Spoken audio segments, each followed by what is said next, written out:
আপনারা দেখছেন একুশে টেলিভিশন।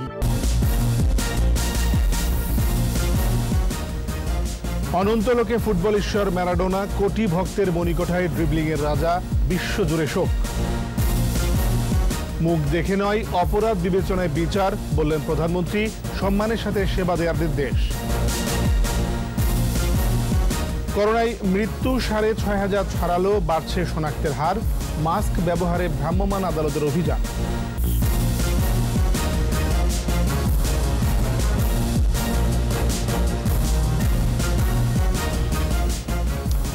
শুনছিলেন ফার্স্ট সিকিউরিটি ইসলাম ব্যাংক লিমিটেড সংবাদ শিরোনাম। আমন্ত্রণ জানাচ্ছি রাতের ২১ সংবাদে। আপনাদের সাথে আছি আমি এমএজি ওসমানী। দর্শক, ২১ টেলিভিশনের সংবাদ একই সাথে সরাসরি দেখতে পাবেন আমাদের ফেসবুক পেজ www.facebook.com/2124 অনলাইনে। ফুটবলের রাজপুত্র, বর্ণময় জীবন। তার বা পায়ের জাদুতে ১৯৮৬ সালে বিশ্বকাপ গেছে আর্জেন্টিনায়। তিনি আর কেউ নন, দিয়াগো আর্মান্দো ম্যারাডোনা। মাঠ ও মাঠের বাইরের জীবনে তিনি সবসময়ই ছিলেন আলোচিত। দারুণ ড্রিবলিংয়ে মন জয় করা ম্যারাডোনার মাদকের নেশায় বুঁদ হয়েছেন। মাফিয়া ডনের সাথে পার্টি করে বিতর্কের জন্ম দিয়েছেন। সাংবাদিকদের উপর গুলি চালিয়ে খেটেছেন জেল। বেশ কিছুদিন ধরেই ভুগছিলেন শারীরিক জটিলতায়। অবশেষে হৃদরোগে নিভল কিংবদন্তির জীবন। বিস্তারিত আবু হুরায়রা তামিমের রিপোর্টে। কয়েকদিন আগেই হাসপাতাল থেকে ফিরেছিলেন। চিকিৎসকরা আরও কিছুদিন হাসপাতালে থাকতে বলেছিলেন। শোনেননি ম্যারাডোনা। ১৯৬০ সালে বুয়েন আয়ার্সের গরিব ঘরে জন্ম। ফুটবলের উপর দারুণ নিয়ন্ত্রণ শৈশব থেকেই। ১৯৮১ সালে বোকা জুনিয়র্সের হয়েই ক্লাব ফুটবলে যাত্রা। ১৯৮৬ বিশ্বকাপে ফুটবল দুনিয়া দেখল ম্যারাডোনাকে। তার বাপায়ের জাদু, দারুণ ড্রিবলিংয়ে অপ্রতিরোধ্য আর্জেন্টিনা। ওই বিশ্বকাপে ইংল্যান্ডের বিপক্ষে ভীষণ আলোচিত ম্যারাডোনার হ্যান্ডস অফ গড। কোচের চোখে একজন ম্যারাডোনা আর ১০ জন ফুটবলারের আর্জেন্টিনাই জেতে বিশ্বকাপ। ১৯৯০ সালের বিশ্বকাপেও দেশকে ফাইনালে তুলেছিলেন ম্যারাডোনা। পরের বিশ্বকাপে মাদক সংশ্লিষ্টতায় দেশের বিমানে উঠতে হয়েছিল এই কিংবদন্তিকে। এরপর বুট তুলে রাখলেও মাঠে আবার ফেরেন অন্য ভূমিকায়। মেসিদের কোচ হয়ে বিশ্বকাপে যান ২০১০ সালে। মাঠে যেমন তিনি আলোচিত, তেমনি মাঠের বাইরের জীবনও বর্ণময়। স্ত্রী ক্লাদিয়ার সাথে ২০ বছরের দাম্পত্য জীবনের সোতা ছেঁড়ার আগেও নানা আলোচনার জন্ম দিয়েছেন ম্যারাডোনা। ইতালিতে খেলার সময় ছেলের পিতৃত্ব দাবি করেন বান্ধবী সিনাগ্রা। বারবার অস্বীকার করেছেন ম্যারাডোনা। কলম্বিয়ার মাদক মাফিয়া এসকোবারের সাথে জেলখানায় পার্টি করেও আলোচনায় আসেন তিনি। নিজের বাড়ির সামনে সাংবাদিকদের ওপর গুলি চালিয়ে জেল খাটতে হয় এই ফুটবল লিজেন্ডকে। আজ তারই বাড়ির সামনে শোকের মিছিল। ম্যারাডোনার শরীরী মৃত্যু হলেও ম্যারাডোনা বেঁচে থাকবেন ফুটবলে। কিংবদন্তির মৃত্যু নেই।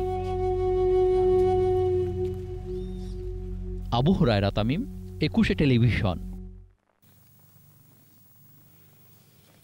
ম্যারাডোনার মহাপ্রয়াণে কাঁদছে বিশ্ব।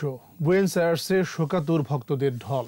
শোক আর শ্রদ্ধায় ফুটবলের মহাতারকার বিদায় যাত্রায় সঙ্গী হচ্ছেন তারা। আর্জেন্টিনায় চলছে ৩ দিনের রাষ্ট্রীয় শোক। বিশ্বের অন্যান্য দেশেও শোকে স্তব্ধ ম্যারাডোনার ভক্তরা। সামাজিক যোগাযোগ মাধ্যমে শোক বার্তা জানিয়েছেন ফুটবল তারকারা। রিপোর্ট দুলি মল্লিকের। কিংবদন্তির মৃত্যু। কারো কাছে ফুটবলের রাজপুত্র, কেউ বলেন ফুটবলের ঈশ্বর। তিনি দিয়েগো আর্মান্দো ম্যারাডোনা। বিশ্বসেরা এ ফুটবলের চিরবিদায় বড় ধাক্কা দিয়েছে ভক্তদের হৃদয়ে। বুয়েন্স আয়ার্সের রাস্তায় হাজার হাজার শোকাতুর ভক্তের ঢল। কেউ কাঁদছেন, কেউ বা প্রিয় তারকার গ্রাফিতির সামনে স্তব্ধ হয়ে দেখছেন। এটি এখন আর্জেন্টিনার দৃশ্য। এরই মধ্যে ৩ দিনের রাষ্ট্রীয় শোক ঘোষণা করেছে আর্জেন্টিনা সরকার। প্রেসিডেন্ট আলবার্তো ফার্নান্দেজ বলেন, বিশ্বের মধ্যে আর্জেন্টিনাকে অনন্য উচ্চতায় নিয়ে গিয়েছিলেন ম্যারাডোনা। শোক সাগরে ভাসছে ফুটবল বিশ্ব। ইতালিয়ান ক্লাব নাপোলিতে 1984 সাল থেকে 1991 সাল পর্যন্ত প্রায় 7 বছর খেলেছেন ম্যারাডোনা। তার বিদায়ে শোকাহত ক্লাব। আর চিরপ্রতিদ্বন্দ্বী ব্রাজিলের আরেক কিংবদন্তি পেলেও বন্ধুকে হারিয়ে শোকাহত। 1986 বিশ্বকাপে ম্যারাডোনার প্রতিপক্ষ ইংল্যান্ডের সাবেক স্ট্রাইকার গ্যারি লিনেকারও আর্জেন্টিনার জাদুকরকে সর্বকালের সেরা উল্লেখ করে শোক জানান। প্রিয় শিষ্য মেসি শোকবার্তায় বলেন, শান্তিতে থাকুন ম্যারাডোনা। আর পর্তুগালের ফুটবল সুপারস্টার ক্রিস্টিয়ানো রোনাল্ডো বিদায় জানান ড্রিবলিং মাস্টারকে। 1986 সালে একক চেষ্টায় আর্জেন্টিনাকে বিশ্বকাপ শিরোপা এনে দেন ম্যারাডোনা। তার বাঁ পায়ের জাদু কখনো ভুলবে না বিশ্ব। দুলি মল্লিক, 21 টেলিভিশন। মুখ দেখে নয়, অপরাধ বিবেচনা করে অপরাধীর বিচার নিশ্চিত করার নির্দেশ দিয়েছেন প্রধানমন্ত্রী শেখ হাসিনা। বিসিএস আইন ও প্রশাসন প্রশিক্ষণ কোর্সের সমাপনী অনুষ্ঠানে নবীন কর্মকর্তাদের উদ্দেশ্যে তিনি বলেন, কর্মক্ষেত্রে কাউকে অবহেলা না করে সম্মানের সাথে সেবা দিতে হবে। বিস্তারিত জানাচ্ছেন আকবর হোসেন সুমন। বিসিএস প্রশাসন একাডেমিতে আইন ও প্রশাসন বিভাগের 116, 117 ও 118তম কোর্সের সমাপনী অনুষ্ঠান। এক ঝাঁক নবীন কর্মকর্তার স্বীকৃতির সনদ প্রাপ্তির দিন। এ আয়োজনে গণভবন থেকে ভার্চুয়ালি যুক্ত হন প্রধানমন্ত্রী শেখ হাসিনা। 5 মাস প্রশিক্ষণ নেওয়া 116 জন নবীন ক্যাডারদের মধ্যে শীর্ষ 3 জনকে প্রধানমন্ত্রীর পক্ষে জনপ্রশাসন মন্ত্রণালয়ের প্রতিমন্ত্রী তুলে দেন রেক্টরস অ্যাওয়ার্ড। দিক নির্দেশনামূলক বক্তব্যে প্রশিক্ষণে অর্জিত জ্ঞান দেশ ও জাতির কল্যাণে কাজে লাগানোর আহ্বান জানান প্রধানমন্ত্রী। আপনাদের এই অর্জিত জ্ঞান আপনার দেশের কাজে অবশ্যই লাগাবেন। বাংলাদেশটাকে আমরা গড়ে তুলতে চাই উন্নত সমৃদ্ধ দেশ হিসেবে, সেটা মনে রাখতে হবে এবং আমরা তা পারি, সেটা আমরা প্রমাণ করেছি। অপরাধী যে দলেরই হোক, মুখ দেখে নয় বরং অপরাধ বিবেচনায় নিয়ে বিচার নিশ্চিত করার নির্দেশ দেন সরকার প্রধান। হঠাৎ এই যে ধর্ষণ, তারপরে নারী নির্যাতন, কিশোর গ্যাং সৃষ্টি হলো, মাদক, সন্ত্রাস, জঙ্গিবাদ, দুর্নীতি, এর বিরুদ্ধে আপনাদের যথাযথ ব্যবস্থা নিতে হবে। সেখানে কারো মুখ চেয়ে না, যারাই অপরাধীকে অপরাধী হিসেবেই দেখবেন, এটাই আমার কথা। সে যে দলের হোক, যে কেউ হোক, অপরাধী। প্রজাতন্ত্রের কর্মচারীদের উদ্দেশ্যে বঙ্গবন্ধুর একটি উদ্ধৃতি তুলে ধরে প্রধানমন্ত্রী বলেন, সমাজ ও দেশের প্রতি যাদের অবদান তাদের প্রত্যেকেরই সম্মান প্রাপ্য। কোনো মানুষকে অবহেলার চোখে দেখবেন না বা তাদেরকে তুচ্ছতাচ্ছিল্য করবেন না।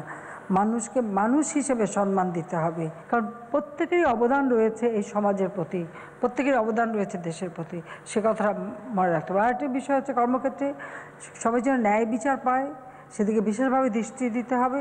করোনা সংক্রমণ রোধে কঠোরভাবে স্বাস্থ্যবিধি মেনে চলার তাগিদ দেন প্রধানমন্ত্রী। এটা যেন বিস্তার না লাভ করতে পারে, তার জন্য যথাযথভাবে স্বাস্থ্যবিধি মেনে আপনারা চলবেন। আকবর হোসেন সুমন, 21 টেলিভিশন, ঢাকা। 24 ঘন্টায় করোনায় আক্রান্ত হয়ে মৃত্যু হয়েছে আরও 37 জনের। এ নিয়ে মোট মৃত 6524, নতুন শনাক্ত 2292। শনাক্ত বিবেচনায় প্রতি 100 নমুনায় 13.44%। এ পর্যন্ত শনাক্তের হার 16.82%। আকবর হোসেন সুমনের রিপোর্টে আরেকটি রিপোর্ট। স্বাস্থ্য অধিদপ্তরের তথ্য অনুযায়ী 264তম দিনে দেশে 118টি ল্যাবে একদিনে নমুনা পরীক্ষা হয়েছে 16,494 জনের। এতে নতুন শনাক্ত হয়েছেন 2292 জন। এ নিয়ে মোট শনাক্ত 4,56,438। একদিনে মৃত্যু হয়েছে আরও 37 জনের। বিভাগ অনুযায়ী ঢাকায় মৃত্যুর হার সবচেয়ে বেশি, 53.30%। সবচেয়ে কম ময়মনসিংহে 2.02%। নতুন 2274 জন সহ এ পর্যন্ত সুস্থ হয়েছে 3,71,453 জন। মোট মৃত্যুর হার 1.43 এবং সুস্থতার হার 81.38%। আকবর হোসেন সুমন, 21 টেলিভিশন, ঢাকা। শীতের করোনা সংক্রমণ যাতে না বাড়ে সেজন্য চলছে সচেতনতা কার্যক্রম। সাধারণ মানুষ যাতে মাস্ক ব্যবহার করে সেজন্য যৌথভাবে ভ্রাম্যমাণ আদালত পরিচালনা করছে ঢাকা জেলা প্রশাসন ও র্যাব। সাইদুল ইসলামের রিপোর্ট। নিরাপদে থাকুন। করোনায় সংক্রমণ ও মৃত্যু দুটোই বাড়ছে। সংক্রমণ রোধ ও সচেতনতা বৃদ্ধির জন্য কয়েকদিন ধরেই চলছে বিভিন্ন কার্যক্রম। সাধারণ মানুষকে অনুরোধ জানানো হচ্ছে মাস্ক ব্যবহারে। রাজধানীর শাহবাগে ঢাকা জেলা প্রশাসন ও র্যাবের উদ্যোগে মাঠে নামে ভ্রাম্যমাণ আদালত। এ সময় সচেতনতার পাশাপাশি বিনামূল্যে মাস্ক বিতরণ করা হয়।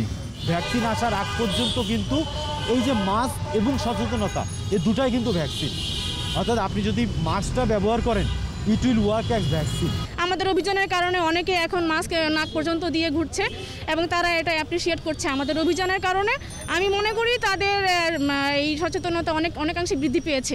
এদিকে ধানমন্ডিতে করোনা মোকাবেলায় বঙ্গবন্ধু গবেষণা পরিষদের উদ্যোগে নো মাস্ক নো সার্ভিস বিষয়ে জনসচেতনতামূলক কার্যক্রম চালানো হয়। এ সময় তথ্য প্রতিমন্ত্রী মুরাদ হাসান বলেন, করোনার দ্বিতীয় ঢেউ মোকাবেলায় মাস্ক ব্যবহার ও কঠোরভাবে স্বাস্থ্যবিধি মেনে চলার কোনো বিকল্প নেই। প্রত্যেককে স্বাস্থ্যবিধি মেনে আমাদেরকে মাস্ক ব্যবহার করতে হবে। আমাদেরকে ঘন ঘন সাবান দিয়ে হাত পরিষ্কার করতে হবে। আমাদেরকে সামাজিক দূরত্ব রক্ষা করে চলতে হবে। প্রধানমন্ত্রীর নির্দেশনা অনুযায়ী মাস্ক ব্যবহার নিশ্চিত করার তাগিদও দেন তিনি।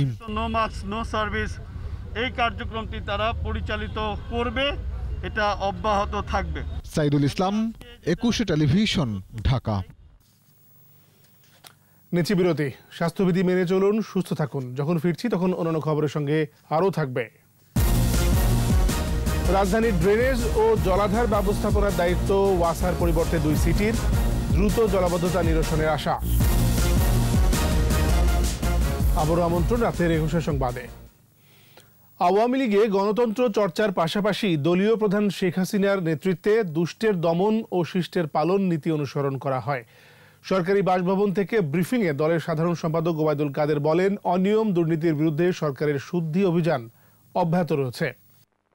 দল কখনো কোনো অপরাধীকে রক্ষা করার ঢাল হবে না। শেখ হাসিনার কাছে অপরাধীর পরিচয় অপরাধী। ইতিমধ্যে বিভিন্ন ঘটনা আপনারা তার প্রমাণ পেয়েছেন। গুটি কয় মানুষের অপরাধের জন্য সরকারের অনন্য অর্জনগুলো ম্লান হতে দেয়া যায় না। অপরাধের দায় ব্যক্তির, দলের নয়।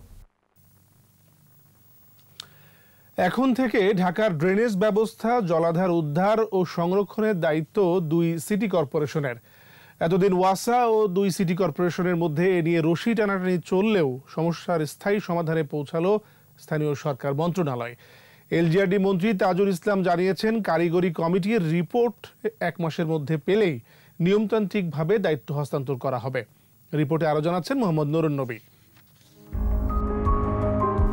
অল্প বৃষ্টিতেই ডোবে রাজধানীর রাস্তাঘাট, ড্রেনেজ ব্যবস্থার বেহাল অবস্থা। শুধু তাই নয়, শহরের 46টি খালের বৃষ্টি দিনে দিনে বিলুপ্ত হয়েছে। যেগুলো আছে সেগুলো থাকা না থাকা সমান। পানি ধারণের সক্ষমতা একেবারে নেই। ড্রেনেজ ব্যবস্থা, জলাধার উদ্ধার ও সংরক্ষণের দায়িত্ব কার? এতদিন দায়িত্বটা ছিল ঢাকা ওয়াসার, যদিও আইনে এই দায়িত্ব সিটি কর্পোরেশনের। এতদিন দায়িত্বটি ফিরে পেতে চাইলেও গড়িমসি করছিল ওয়াসা। প্রতিষ্ঠানটির ব্যর্থতায় বছরের পর বছর দুর্ভোগ পোহাতে হয়েছে নগরবাসীকে। দেরিতে হলেও এবারের সমাধান এলো। আমি ব্যক্তিগতভাবে এই কাজটা ওয়াসায় করুক, আমি মনে করি এটা রিকমেন্ড করি না। এইটাকে আজকে সিটি কর্পোরেশনের কাছে কি প্রক্রিয়ায় হস্তান্তর করা হবে যখন সিটি কর্পোরেশন দায়িত্বটা নেয়, তো এটা নিয়ে আলোচনা হয়েছে। স্থানীয় সরকার বিভাগের 3টি সংস্থার সাথে বৈঠকে লোকবল, প্রযুক্তি, অবকাঠামো সহ ওয়াসার সক্ষমতা কিভাবে কর্পোরেশনগুলোকে দেওয়া যায় তার কৌশল নির্ধারণেও কমিটি করা হয়েছে। যে প্রক্রিয়া আছে সেই প্রক্রিয়া সম্পাদন করা হবে এবং ওনারা তখন থেকে এই দায়িত্বটা এখনই করেন এবং তখন বৈঠকে উপস্থিত 2 নগরপিতা আশ্বস্ত করেন, এবার যতটা সম্ভব নাগরিক দুর্ভোগ কমবে, উদ্ধার হবে ঢাকার খাল ও জলাধার। ম্যান্ডেটের কারণে আমরা এই সাহস করেছি যে ঢাকাবাসীকে এই সমস্যা থেকে আমরা সমাধান দিব। খালের পাশে যদি অবৈধ খাল যে কেউ দখল করুক না কেন, সেটি তাকে ছাড়তেই হবে। অবশ্যই আমরা যদি আইন লাগে আইনের মাধ্যমে করব, যদি অবৈধ লাগে যদি অবৈধ মাধ্যমে করব। খালের দুই পারকে উদ্ধার করতে হবে এবং ভবিষ্যৎ প্রজন্মের জন্য কিছু ভালো কিছু দেখাতে হবে। যদিও ঢাকা ওয়াসার ব্যবস্থাপনা পরিচালক বলছেন অতিরিক্ত দায়িত্ব হিসেবে তারা কাজটি করে আসছিলেন। 1988 সালে এটা ওয়াসার উপরে চাপিয়ে দিয়েছিল। আবার আমরা 2012 সাল থেকে বলে আসছি যে এটা ওয়াসার কাজ না, এটা হস্তান্তর করা হোক। মোহাম্মদ নুরুন নবী, 21 টেলিভিশন, ঢাকা। স্বাস্থ্যবিধি মেনে চলুন, সুস্থ থাকুন। নিচ্ছি বিরতি, যখন ফিরছি তখন অন্যান্য খবরের সঙ্গে আরও থাকবে। বঙ্গবন্ধু টি-20 কাপে ঢাকাকে হারালো চট্টগ্রাম, খুলনার বিপক্ষে রাজশাহীর জয়।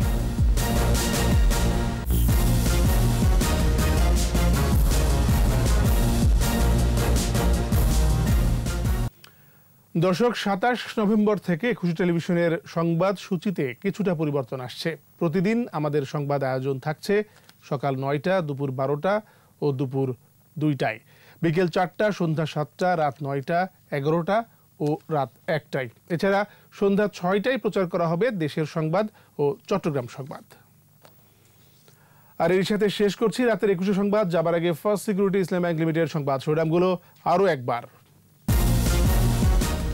অনন্ত লোকে ফুটবল ঈশ্বর ম্যারাডোনা, কোটি ভক্তের মণিকোঠায় ড্রিবলিং এর রাজা, বিশ্বজুড়ে শোক। মুখ দেখে নয়, অপরাধ বিবেচনায় বিচার, বললেন প্রধানমন্ত্রী, সম্মানের সাথে সেবা দেওয়ার নির্দেশ। করোনায় মৃত্যু 6,500 ছাড়ালো, বাড়ছে শনাক্তের হার, মাস্ক ব্যবহারে ভ্রাম্যমাণ আদালতের অভিযান।